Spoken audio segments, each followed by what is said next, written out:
지금 미국 시애틀에서 충격 사건이 벌어졌습니다. 불과 47분간 이어진 대정전 속에서 병원 전력은 끊기고 가스 누출과 교통 마비까지 겹쳤습니다. 수십 명이 위험에 빠진 절체절명의 순간 단 한 마리의 한국 진돗개가 등장했습니다. 놀라운 것은 이 개가 심정지 발생 90초 전을 정확히 감지해 아이들을 살려냈다는 사실인데요. 규정상 배제되던 동물이 위기 상황에서 표준으로 자리 잡는 반전이 일어난 겁니다. 과연 하얀 그림자라 불린 이 진돗개는 어떻게 미국 재난 대응의 흐름을 바꾸게 되었을까요? 여러분, 이 이야기가 놀랍고 흥미로우셨다면 지금 좋아요와 구독 버튼 눌러주세요. 앞으로도 믿기 힘든 실제 사건과 감동적인 이야기들을 전해드리겠습니다. 댓글로는 여러분이 기억하는 반려동물의 특별한 순간을 꼭 공유해주세요. 안녕하세요. 저는 시애틀 소아응급센터 전임의 리아한입니다. 오후 3시 47분 서부 전력망이 연쇄 붕괴되며 병원 주전력이 차단됐어요. 비상등이 깜빡이고 12대의 생체신호 모니터가 일제히 침묵했죠. 응급실 내부는 순식간에 아이들의 울음과 보호자들의 당황성 외침으로 가득 찼습니다. 제 심장도 빨라지며 손바닥에 땀이 맺혔어요. 간호사님들, 트리아지 구역부터 재편성해주세요. 제가 외친 순간 흰색 털뭉치 하나가 조용히 아이들 사이로 움직이기 시작했습니다. 설백이었죠. 한국 재난견 교류 프로그램으로 3개월 전 파견된 4세 진돗개였어요. 평소엔 복도 구석에서 얌전히 대기하던 녀석이 갑자기 목적이 있는 듯 발걸음을 옮기고 있었습니다. 설백의 동선이 묘했어요. 울음소리가 큰 구역을 피해 조용한 경로로만 이동했죠. 마치 소음 지도를 머릿속에 그려놓고 최적 루트를 계산한 것처럼요. 보호자들도 신기했는지 자연스럽게 길을 터주며 따라 움직였습니다. 저게 뭔가 알고 있는 것 같은데요? 오스카 시설팀장이 제 옆에서 중얼거렸어요. 저는 고개를 저었습니다. 동물은 변수예요. 통제 가능한 의료 환경에서 예측 불가능한 요소는 위험할 뿐이죠. 하지만 설백은 계속해서 조용한 순찰을 이어갔어요. 7세 여아 옆에서 잠시 멈춰 서더니 다시 9세 남아 쪽으로 향했죠. 그 과정에서 아이들의 불안감이 눈에 띄게 줄어들고 있었습니다. 마법 같았어요. 비상 발전기가 가동되며 일부 조명이 돌아왔을 때 저는 깨달았습니다. 설백이 만든 조용한 흐름 덕분에 패닉 상태였던 응급실이 질서를 되찾고 있다는 걸요. 그 순간 제 편견이 흔들리기 시작했죠. 정전 20분 후 5세 남아 제이크의 혈당 수치가 급격히 떨어지기 시작했습니다. 설백이 제이크 곁으로 다가간 건 그 70초 전이었어요. 저는 다른 환자를 돌보고 있었는데 시야 끝으로 하얀 그림자가 조용히 움직이는 게 보였죠. 설백은 제이크의 왼쪽으로 정확히 40cm 거리에 앉았습니다. 평소와 다른 자세였어요. 제이크의 어머니가 불안해하며 물었어요. 저 개가 왜 우리 아이 옆에만 있죠? 저는 대수롭지 않게 답했습니다. 그냥 아이들을 좋아하는 개겠거니 했거든요. 하지만 설백의 시선이 계속 제이크의 얼굴에 고정돼 있었어요. 마치 뭔가를 기다리는 듯 했죠. 갑자기 설백이 낮고 간헐적인 울음소리를 냈습니다. 킁, 킁. 평소 조용했던 녀석이 처음 내는 소리였어요. 그 순간 제 직감이 움직였습니다. 제이크에게 다가가 혈당 측정기를 꺼냈죠. 48mgdl. 정상 수치의 절반도 안 되는 수준이었어요. 간호사님, 포도당 주사 준비해주세요. 저의 외침과 동시에 제이크의 눈이 뒤로 돌아갔습니다. 저혈당 쇼크가 시작된 거예요. 만약 설백의 신호를 못 봤다면 발견이 최소 5분은 늦었을 겁니다. 소아 저혈당 쇼크에서 5분은 뇌 손상을 결정하는 시간이죠. 포도당 주사를 투여하자 제이크의 의식이 돌아왔어요. 어머니는 눈물을 흘리며 고맙다고 연신 말씀하셨죠. 하지만 제 시선은 여전히 설백에게 고정돼 있었습니다. 설백은 제이크가 안정되자 조용히 자리를 떠났어요. 다른 구역으로 향하면서도 여전히 그 특별한 40cm 거리를 유지하며 다른 아이들 곁을 맴돌았죠. 저 개가 어떻게 알았을까요? 오스카가 제 옆에서 중얼거렸어요. 저도 똑같은 의문이 들었습니다. 우연일 수도 있지만 타이밍이 너무 정확했어요. 설백이 움직인 시점과 제이크의 증상 발현 사이의 간격이 정확히 70초였죠.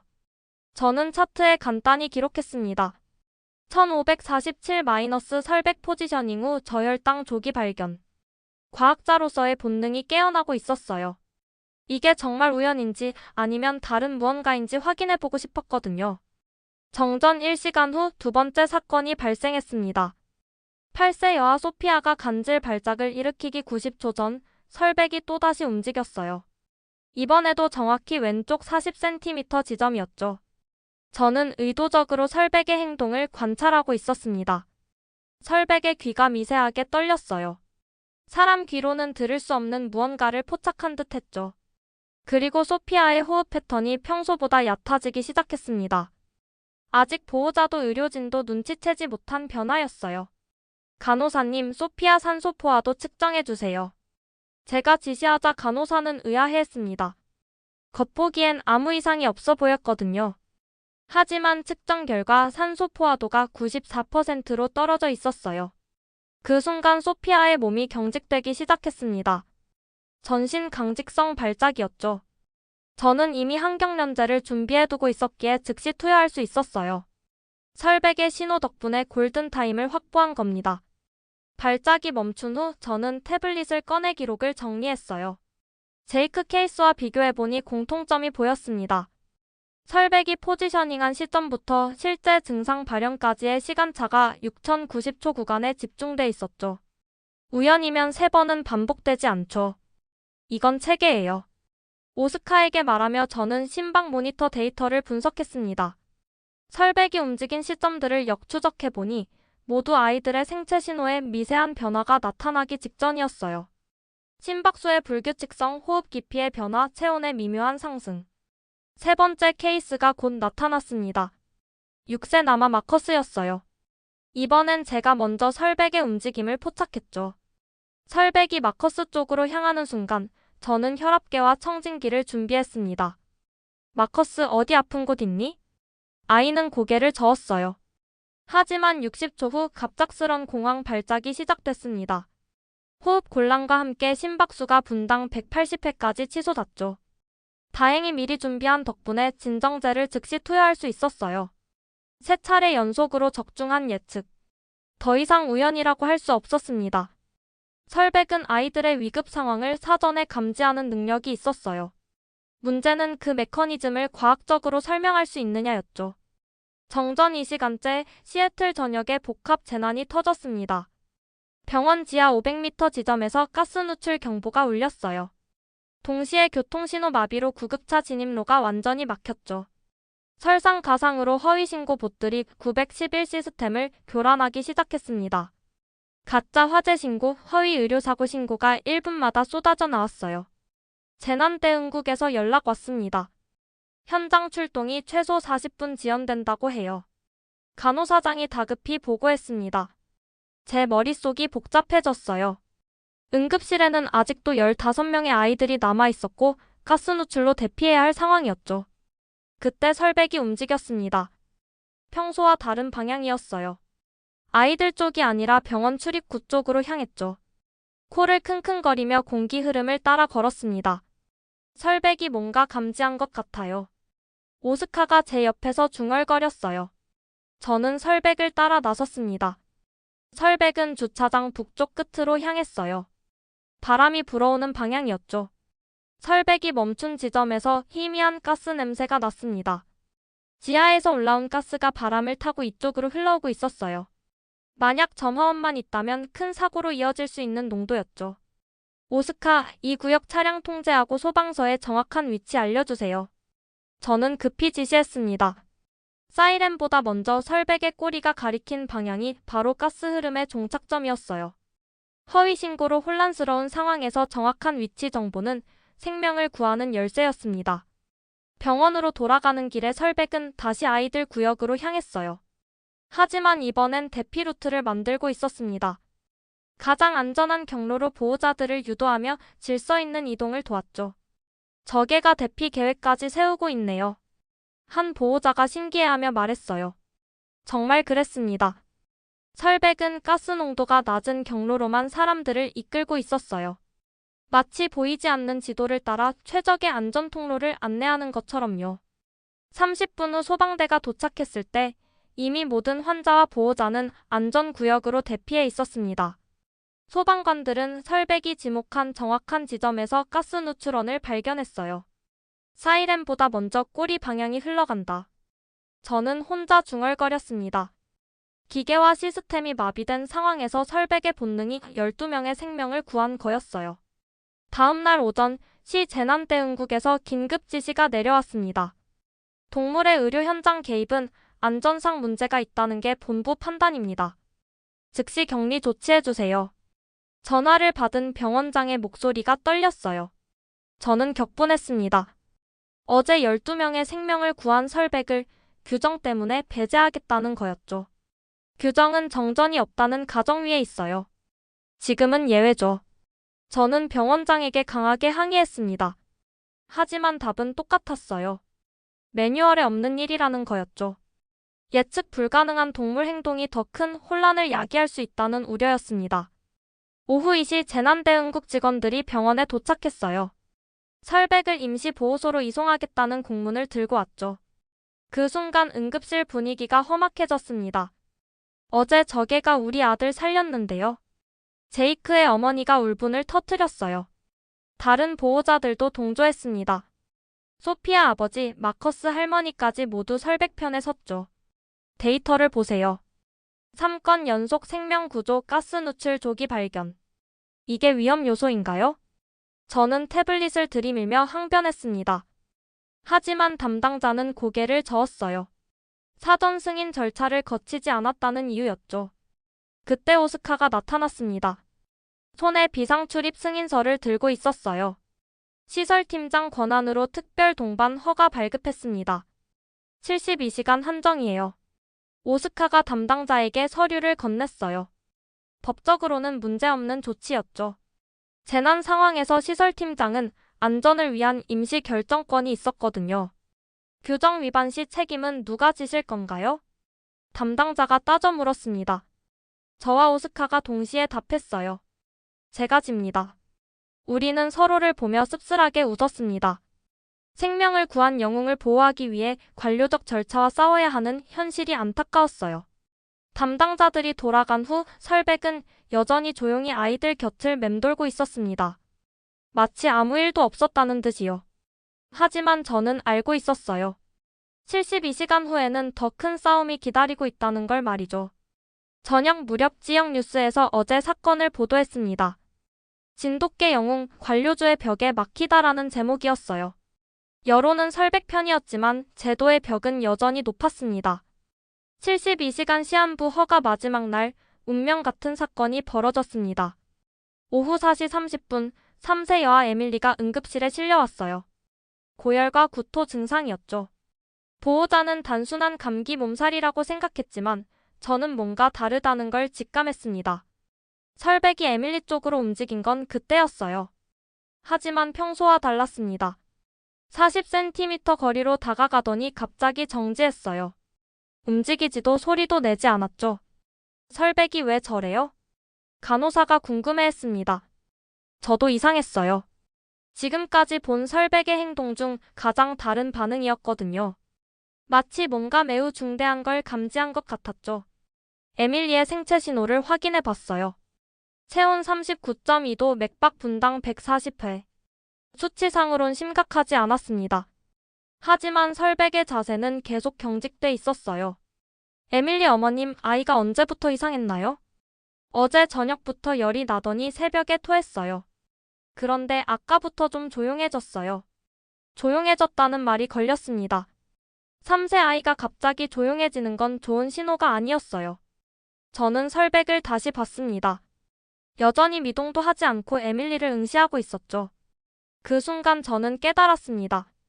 설백이 멈춘 자리, 그게 시작점이었어요. 다른 때처럼 위급 상황을 예측한 게 아니라 이미 진행 중인 위험을 감지한 거였죠.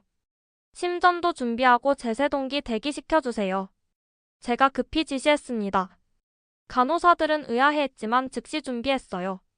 80초 후 에밀리의 심장이 멈췄습니다. CPR 시작. 저는 즉시 가슴 압박을 시작했어요. 에밀리의 작은 몸에 리듬을 맞춰 압박했죠. 1분, 2분이 지났지만 반응이 없었습니다. 에피네프린 투여. 3분째 드디어 에밀리의 심장이 다시 뛰기 시작했어요. 자발순환이 돌아온 거였죠. 만약 설백의 신호를 놓쳤다면 골든타임을 놓쳐 되돌릴 수 없는 결과를 낳았을 겁니다. 에밀리가 안정되자 설백이 조용히 자리를 떠났어요. 평소처럼 다른 아이들 구역으로 향하면서도 여전히 그 특별한 40cm 거리를 유지했죠. 그 애가 멈춘 자리, 그게 시작점이었어요. 저는 오스카에게 말했습니다. 이제 확신했어요. 설백은 단순히 위험을 예측하는 게 아니라 생명의 경계선을 감지하는 능력이 있었습니다. 일주일 후 시의회 공청회장은 긴장감으로 가득했습니다. 저는 발표대 앞에 서서 준비한 자료를 펼쳤어요. 72시간 동안 기록한 설백의 모든 데이터였죠. 생체 신호 변화 그래프, 예측 시점 분석표, 구조 성공률 통계까지 모든 걸 정리했습니다. 의원님들, 이것은 훈련의 결과가 아닙니다. 저는 명확하게 시작했어요.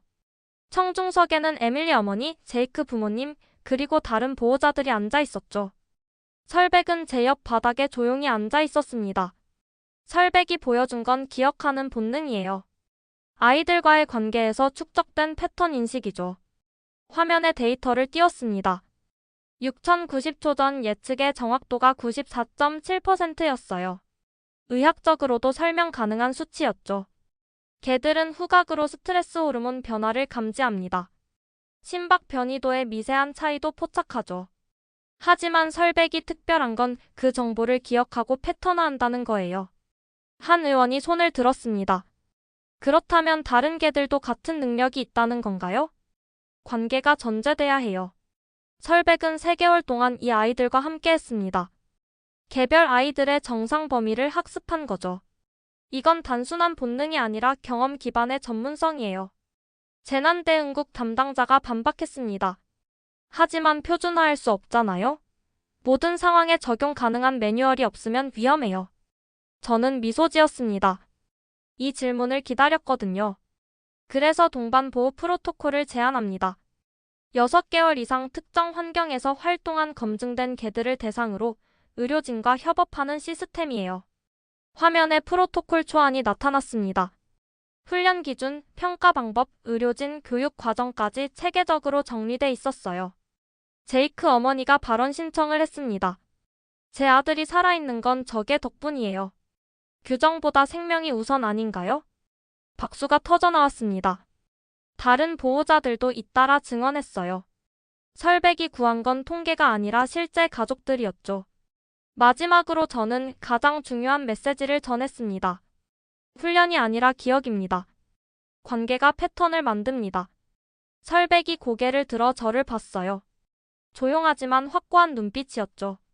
투표 결과는 7대3으로 가결되었습니다. 동반보호 프로토콜의 6개월 시범 운영이 승인된 거예요. 설백이 만든 작은 기적이 제도의 벽을 넘어선 순간이었습니다. 3개월 후 시애틀 소아응급센터는 새로운 모습으로 변해 있었습니다. 동반보호 프로토콜이 정식 도입되면서 설백과 함께 2마리의 검증견이 더 합류했어요. 골든 리트리버 루나와 레브라도 믹스맥스였죠. 각각 다른 병원에서 6개월 이상 활동한 경험견들이었습니다. 저는 매일 아침 설백과 함께 라운딩을 시작해요. 이제는 자연스러운 일상이 되었죠. 설백의 40cm 규칙도 공식 매뉴얼에 포함됐습니다. 아동 좌측 보호거리 유지 항목으로요. 리아 선생님, 오늘도 설백이 제이미 곁에 있네요. 간호사가 미소 지으며 말했어요. 7세 제이미는 천식 환자인데 설백이 발작 조짐을 가장 먼저 포착하는 아이 중 하나였죠. 지난주엔 놀라운 일이 있었어요. 인근 초등학교에서 설백의 방문을 요청했거든요. 아이들이 응급 상황을 이해하고 대처하는 교육 프로그램이었죠. 설백아, 너 유명해졌구나. 저는 설백의 머리를 쓰다듬으며 웃었어요. 설백은 여전히 조용했지만 꼬리가 살짝 흔들렸죠. 오후에 오스카가 찾아왔어요. 손에 서류 뭉치를 들고 있었습니다. 다른 주에서도 문의가 들어오고 있어요. 캘리포니아, 텍사스, 플로리다까지. 동반보호 프로토콜이 전국적으로 확산되고 있었어요. 설백이 시작한 작은 변화가 미국 전체의 응급의료 시스템을 바꾸고 있었죠. 저녁 무렵 제이크 가족이 병원을 방문했어요. 정기 검진차 왔다가 설백을 보러 온 거였죠. 설백아 고마워. 제이크가 설백을 꽉 안으며 말했어요. 설백은 조용히 제이크의 품에 안겨 있었습니다. 여전히 40cm는 아니지만 이젠 더 가까이 다가갈 수 있게 됐어요. 그날 밤 저는 일기장에 썼습니다. 변수라던 존재가 오늘 표준이 되었습니다. 설백은 제 발 밑에서 조용히 잠들어 있었어요. 내일도 아이들을 지키기 위해 새벽 일찍 일어날 준비를 하면서요. 한국에서 온 작은 진돗개가 만든 큰 변화, 그 이야기는 이제 시작일 뿐이었습니다. 창 밖으로 시애틀의 야경이 반짝였어요. 도시의 불빛들이 설백의 흰 털을 은은하게 비추고 있었죠. 편견에서 시작된 우리의 만남이 신뢰와 희망으로 끝나는 순간이었습니다.